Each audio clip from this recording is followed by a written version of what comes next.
Hey guys, and so of course we have another unboxing today, and so these two are the new QiYi budget puzzles, the QiDi 2x2 and the QiYuan 4x4, and so the box looks pretty cool, and they have S's on here, and I think that just signifies that it's a stickerless puzzle, and so it has that new frosted surface that QiYi is doing nowadays.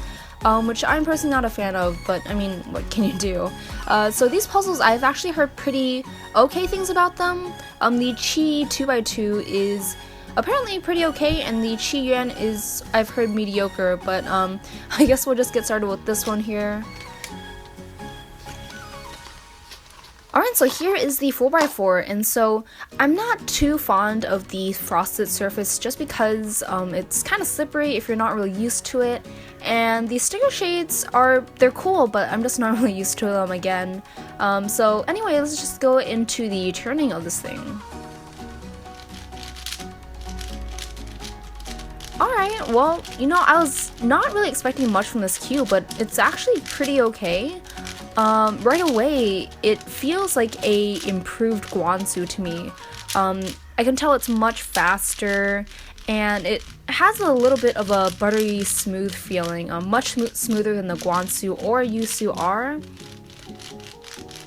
But yeah, this one is actually pretty okay. I'm not really too sure if it's because I had lower expectations based off the previous videos that I've seen, but if I didn't know this was a budget cube, I think it could pass off as just one of QiYi's regular releases, but yeah, I guess I'll have to see exactly how it turns out after I set it up and do all that good stuff. So the tensions are actually kind of loose, and the corner cutting it's mediocre, and it does a fair amount, but I think comparing it to today's standards, it's kind of lacking. And so I think with that decrease in good corner cutting, it feels a little bit more restricted in the turning. Like, it feels a little bit tighter, and it doesn't really flow as well as I'd like it to. But overall, the turning is actually pretty enjoyable. It's still somewhat fast and controllable, and it feels really buttery smooth, which I really like. And so I guess I'll have to set this thing up and see exactly how the technical aspects turn out. But out of the box, not a bad budget cube. Alright, so here is the QiDi 2x2. Now, I've heard that this is a surprisingly good budget 2x2, and so here it is, of course, the frosted surface. I'm honestly not sure why QiYi decided to do the frosted surface, because I think they said it was a durability issue about resisting scratches on the surface of the puzzle, but I mean, I don't know, I never had any issues of those with regular stickerless puzzles. But I guess that's besides the point. Let's just get into the actual performance of this thing.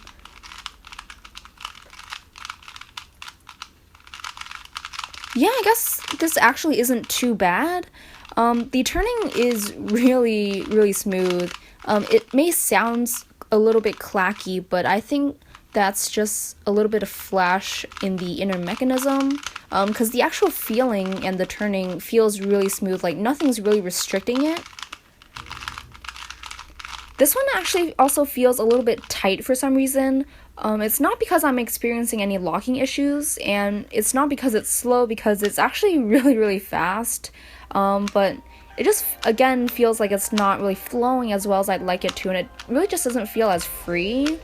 The corner cutting, yeah, that is, to today's standards, that corner cutting is really not that great. And even though it's super easy to do, it's just not cutting as much as some more recent 2x2 releases. So I'll definitely have to loosen this thing up and see how it turns out. But again, based on the out-of-the-box performance, not a bad budget 2x2. So I've gotten the chance to play with these cubes some more, and I'll just get into the details of how they perform after some setup. So starting off with the QiDi 2x2, after loosening, the corner cutting definitely improved, but it became much less stable and the pieces were more easily able to deform. So despite the better corner cutting, loosening the puzzle actually made it prone to more lockups, and it felt a bit more clunky. And it's overall just a hard puzzle to tension since it's a sort of give and take situation, and it's also a pretty loud cube, which I personally don't really mind, but it definitely gives it the impression of it being a clunkier cube. So bottom line, the QiDi 2x2 is a budget cube, and you can sort of tell that it is. But I guess that's not to say it's a bad cube though. And in other words, you kind of get what you pay for.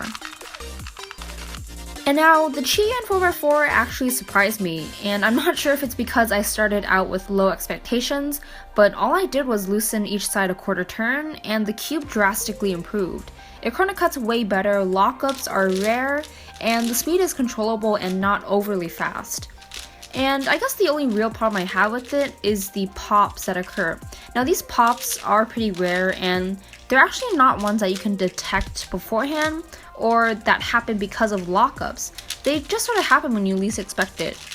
And I guess overall the QiYuan 4x4 is basically the same story as the 2x2. Surprisingly good for a budget cube, but again, you get what you pay for. So all in all, these new QiYi budget cubes are actually really nice considering how much you're shelling out of your wallet, but if you're looking for a new main, I'd look in another direction. So that about wraps it up for this video. I hope you guys did enjoy it, and I'll catch you guys in the next one.